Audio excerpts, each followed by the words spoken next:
Hello students, welcome to our online study YouTube channel. तो अभी हमने लास्ट वीडियो में देखा कि करंट इलेक्ट्रिसिटी क्या होता है, electrostatic potential and potential difference, ये हमने स्टडी किया था और सर्किट इलेक्ट्रिकल सर्किट के बारे में कुछ थोड़ा सा स्टडी किया था। तो अभी उस टाइम पर हमने सीखा कि जब चार्जेस फ्लो करते हैं तब वहाँ पर करंट प्रोड्यूस होता है। We have seen that electric current is produced due to the flow of charge particles. जैसे ही वो चार्ज पार्टिकल्स फ्लो करने लगते हैं वैसे ही वहाँ पर इलेक्ट्रिक करंट प्रोड्यूस होता है। Electrical charge flowing through a wire in 1 second can be called 1 unit current. समझो कि आपके पास एक वायर है और उसमें से कुछ इलेक्ट्रिक करंट फ्लो कर रहा है 1 सेकंड में, तो हम उस करंट को क्या कहेंगे? Unit current. और यूनिट करंट, तो करंट का यूनिट क्या है वो देखते हैं। The SI unit of electric current is coulomb per second और एम्पियर। तो देखो, अभी देखो यहाँ पर अगर आपके पास ये इतनी कुछ वायर है तो इस वायर से अगर जितना करंट फ्लो होता है 1 सेकंड में, 1 सेकंड में जितना करंट फ्लो होगा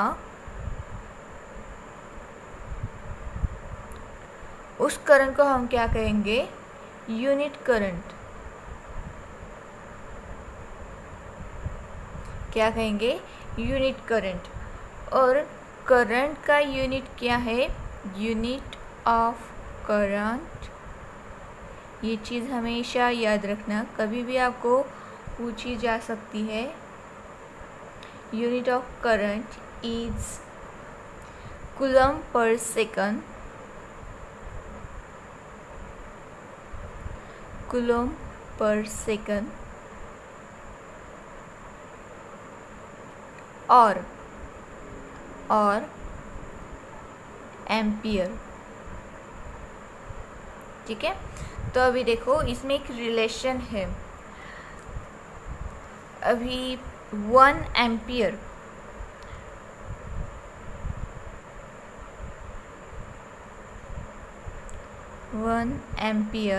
एम्पियर को मैं ए से डिनोट करूँगी। 1A, A for ampere, not apple. ठीक है, 1 ampere is equals to 1 coulomb per second. 1 coulomb per, ये जो स्लैश लाइन है इसे हम पर कहते हैं, पर सेकंड। अभी यहाँ पर सिर्फ हम एक ही सेकंड के बारे में बात करेंगे, सेकंड। इस कूलम को C से डिनोट करते हैं। 1 कूलम, स्लैंटिंग लाइन मतलब पर, 1 कूलम, और सेकंड को हम S से डिनोट करेंगे। ठीक है, तो मतलब हमारा जो करंट का यूनिट है वो क्या है? 1 एम्पियर है। एम्पियर को हम A से डिनोट करते हैं और 1 ampere is equals to 1 coulomb per 1 second.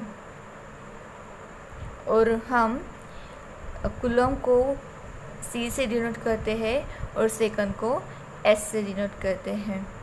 ठीक है, अभी अगर आपको पूछा गया कि 1 एम्पियर मतलब क्या, तो आप बताओगे कि if 1 coulomb of charge is passing, wait मैं आपको समझाती हूँ नोटबुक में।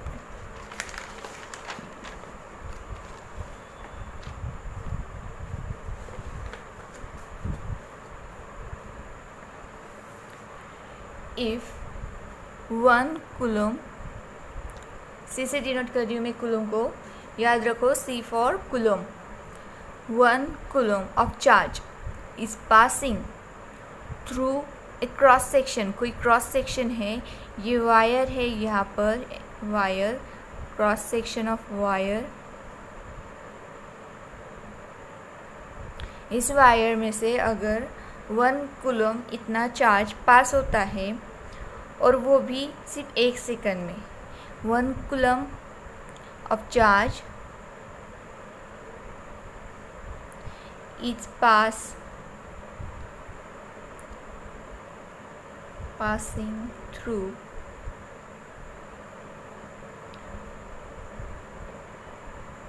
any cross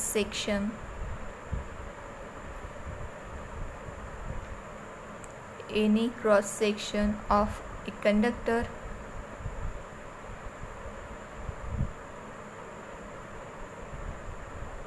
in 1 second.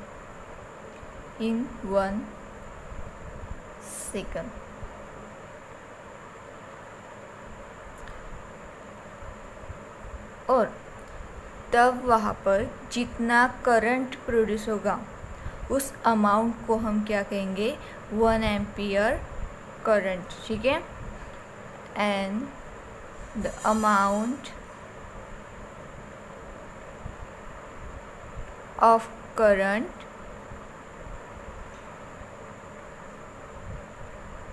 flowing through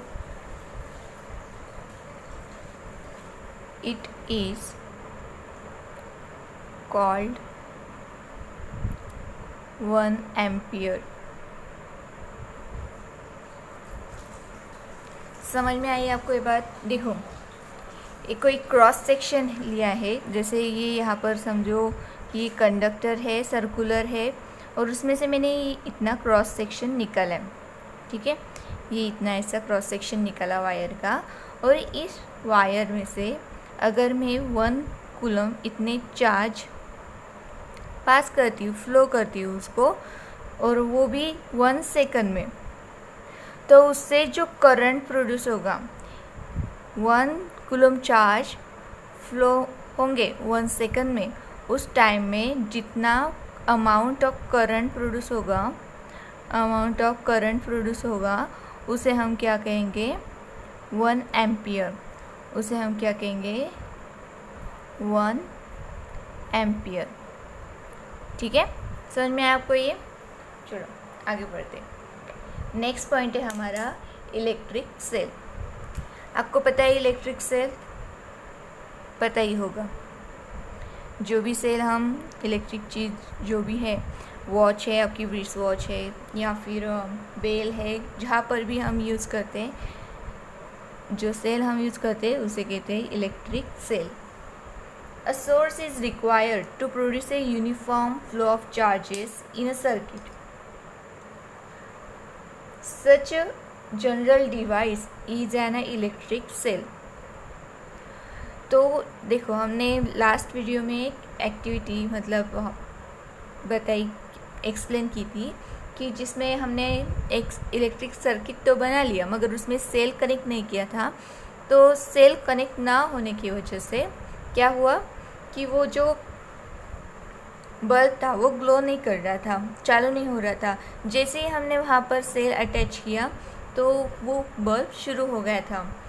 तो सेम कोई भी चीज़ हो, अगर हमें स्टार्ट करनी तो उसके लिए सर्किट होना जरूरी है, और उस सर्किट में एक सोर्स चाहिए जो यूनिफॉर्म फ्लो करेगा किसका, चार्जेस का। तो ऐसे सर्किट को, ऐसे डिवाइस को हम क्या कहते हैं, इलेक्ट्रिक सेल कहते हैं। A source is required to produce a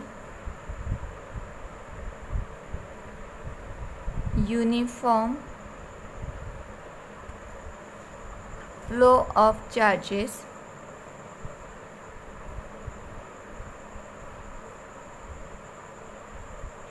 in a circuit. जैसे हमने सर्किट में सेल ऐड किया था तो वो लाइट जो था वो ग्लो करने लगा था, ऐसी वो एक्टिविटी थी। तो सर्किट के अंदर हमें सेल ज़रूरी है, क्योंकि वो क्या है, बिग सोर्स है जिससे यूनिफॉर्म चार्जेस फ्लो कंटिन्यू रहता है। Such a general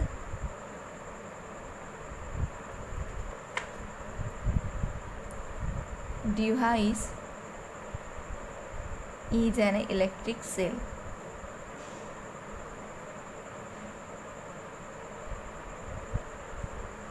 Various types of electric cells are available today. बहुत सारे cells, electric cells present है आज. These are used in a range of machines from wristwatch to submarines. Out of these, you must be aware of solar cells. The main function of various electric cell is to maintain a constant potential difference between its two terminals. The electric cells work on the electric charges to maintain a constant potential difference, about which you will learn later. Let us learn about the electric cells that are currently in use. तो देखो, अभी हमें बहुत सारी watch जो wrist watch है या फिर सबमरीन है या फिर कोई भी चीज़, एक क्लॉक है, बेल है, जो भी इलेक्ट्रिक बेल है, उसमें हम सेल देखते हैं. बहुत सारे टाइप से सेल के आजकल तो ये, और साथ ही साथ सोलर सेल भी होता है. आपको पता ही होगा सोलर सेल के बारे में. तो ये जो सेल है, इनका मेन फंक्शन क्या होता है? मेन फंक्शन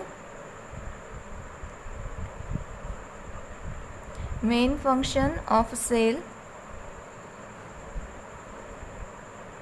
क्या होता है? इनका मेन फंक्शन कि ये मेंटेन करते constant potential difference between two terminals. तो जो डिफरेंस है, पोटेंशियल डिफरेंस है, वो कांस्टेंट रखते हैं, वो मेंटेन करते, उसे ना ज़्यादा हाई ना लो, ऐसा कोई होना नहीं चाहिए. वोल्टेज कम ज़्यादा नहीं होना चाहिए. तो ये जो पोटेंशियल डिफरेंस है वो कांस्टेंट रखते हैं, कांस्टेंट मेंटेन करते हैं. तो इसका मेन फंक्शन क्या है? To maintain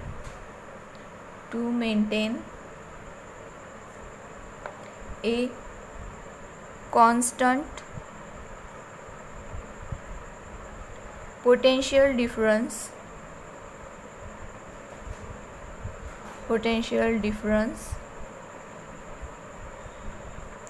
between its two terminals.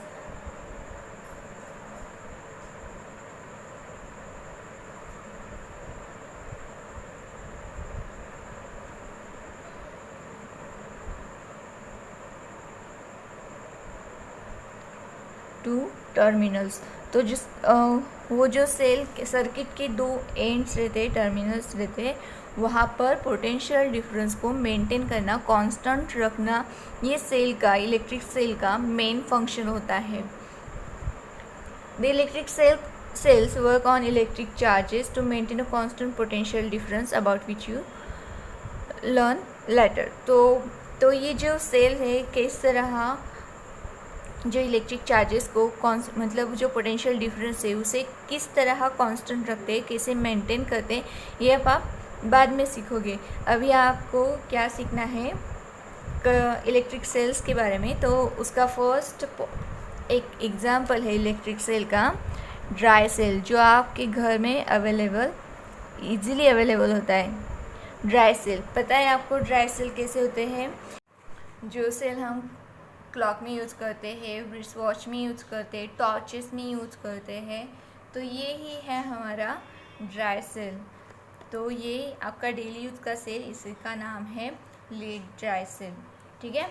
अगर अभी आपको एक एक्टिविटी दी है, take a lead dry cell and remove its outer coating.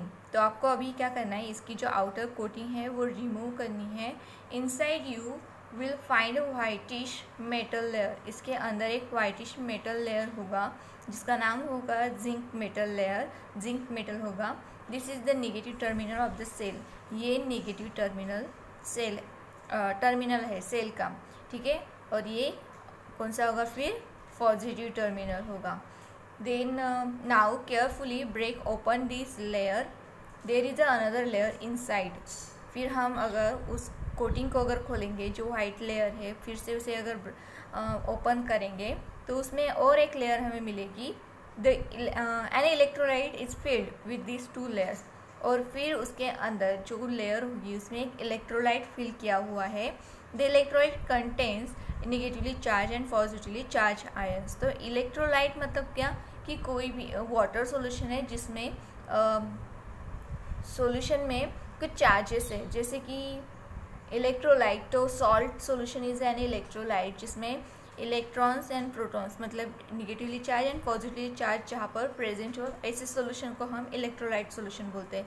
तो यहाँ पर देखो, तो ये जो ग्रीन कलर का पार्ट हमें दिख रहा है, तो इसे हम क्या कहेंगे, इलेक्ट्रोलाइट कहेंगे।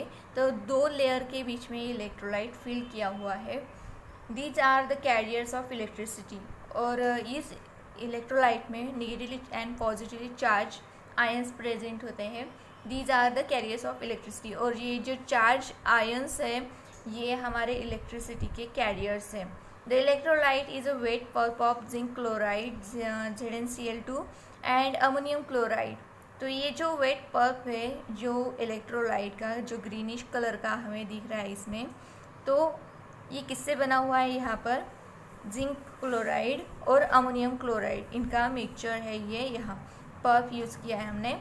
There is a graphite rod at the centre of the cell, और फिर ये जो सेंटर में हमें दिख रहा है इसके अंदर सेंटर में ग्राफाइट रॉड होगा।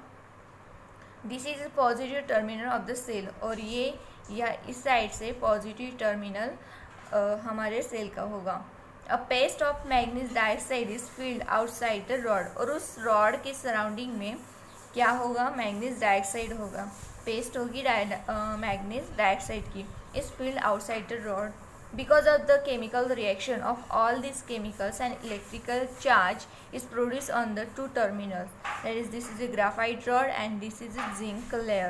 तो ये दो टर्मिनल्स है, देखो अभी यहाँ पर सेल पर भी दिया है, ये जो जिंक ग्राफाइट रॉड है यहाँ पर पॉजिटिव चार्ज दिया है, मतलब ये पॉजिटिव टर्मिनल है सेल का, और ये जो सेकंड है हमारा जिंक लेयर, तो ये निगेटिवली चार्ज है, तो यहाँ पर निगेटिव साइन दिया है। तो ऐसे ये दो टर्मिनल्स है एक ही सेल में, और इसमें इतने सारे जो केमिकल्स है, जिंक हुआ, जिंक मेटल है, जिंक क्लोराइड और अमोनियम क्लोराइड वेट पल्प है, और पॉजिटिव एंड में मैग्नीज डाइऑक्साइड भी प्रेजेंट है। तो ये सारे जो केमिकल्स है वो रिएक्ट करते हैं, और रिएक्शन होने के बाद वहाँ पर इलेक्ट्रिकल चार्जेस प्रोड्यूस होते हैं। इलेक्ट्रिकल चार्जेस प्रोड्यूस होने की वजह से वहाँ पर इलेक्ट्रिक करंट फ्लो होता है, और इलेक्ट्रिक करंट फ्लो होने की वजह से जब भी आप सेल किसी इलेक्ट्रिक गैजेट में डालते हो तब भी वो ऑन होता है। ठीक है, तो ये है आपकी इलेक्ट्रिसिटी ड्राई सेल की information. Due to the wet pulp use in this cell the chemical reaction proceed very slowly. ये यहाँ पर ये जो वेट पल्प है, तो इसकी वजह से वहाँ की जो केमिकल रिएक्शंस है वो बहुत ही स्लो चलते हैं। Hence a large electric current can not be obtain from this, और इसी वजह से हम बहुत ज़्यादा इलेक्ट्रिक करंट इससे नहीं पा सकते। Compare to electric cells using liquids the shelf life of dry cell is longer. Dry cells are very convenient to use as these can be held in any direction with respect to ground and can be used in mobile instruments. हम ये जो छोटा सा है cell, इसे easily carry कर सकते हैं, कहाँ पर भी ले जा सकते हैं, और हमारे जो इंस्ट्रूमेंट्स है, जो मोबाइल है, मतलब हम कभी भी लेके जा सकते हैं। मोबाइल मतलब आपका सेल फोन नहीं, तो मोबाइल मतलब जो मूविंग इंस्ट्रूमेंट्स है, कहीं यहाँ पर रखो कहीं वहाँ पर रखो। तो ये जो सेल है इसकी वजह से हमारा जो टाइम है वो बचता है इसकी वजह से, और ये बहुत ही कन्वीनियंट है। ठीक है, तो अभी नेक्स्ट इससे पहले नेक्स्ट पॉइंट के पास जाने से पहले मैं आपको इसकी डायग्राम बताती हूँ। अगर हम इसका ओपन करेंगे, इसको डिसाइड करेंगे, तो इस तरह यहाँ पर हमें फिगर दिखाई देगी। देखो ये जो है ड्राई सेल का क्रॉस सेक्शन है, तो ये पॉजिटिव टर्मिनल है, जैसे कि यहाँ पर ये सेल का यहाँ पर पॉजिटिव टर्मिनल हमें दिखाई दे रहा है, और फिर ये आउटर कोटिंग है, यहाँ पर ग्रीन कलर की आउटर कोटिंग है, और उसका नाम है, उसके अंदर ये जो ब्लू कलर का है यहाँ पर, ये तो कवरिंग है, इसके अंदर क्या होगा, जिंक कवर होगा। जिंक कवर के अंदर यहाँ पर जो चॉकलेटी कलर का दिख रहा है वो इलेक्ट्रोलाइट है, और इलेक्ट्रोलाइट के अंदर क्या प्रेजेंट होगा, मैग्नीज डाइऑक्साइड प्रेजेंट होगा, और मैग्नीज डाइऑक्साइड के अंदर हमारा ग्राफाइट इलेक्ट्रोड या फिर कार्बन इलेक्ट्रोड प्रेजेंट रहता है। और ग्राफाइट इलेक्ट्रोड जो है वो पॉजिटिव टर्मिनल है और जो जिंक कवर है वो निगेटिव टर्मिनल है। ठीक है, ये तो हुआ हमारा प्रोटेक्टिव कवर। ये जो ब्लू कलर का है वो प्रोटेक्टिव कवर है। ठीक है, समझ में आई आपको ये डायग्राम? तो कैसा है हमारा सेल? बहुत ही अच्छा है, कन्वीनियंट है, हमें ज़रूर यूज़ करना चाहिए। इसका मैं प्रोमो बिल्कुल भी नहीं कर रही हूँ, मगर आपको ये सीखना है। ठीक है, अगर ये वीडियो आपको अच्छा लगे तो इसको शेयर ज़रूर कीजिए, लाइक कीजिए और चैनल को सब्सक्राइब करना मत भूलिए। Thank you so much for watching this video.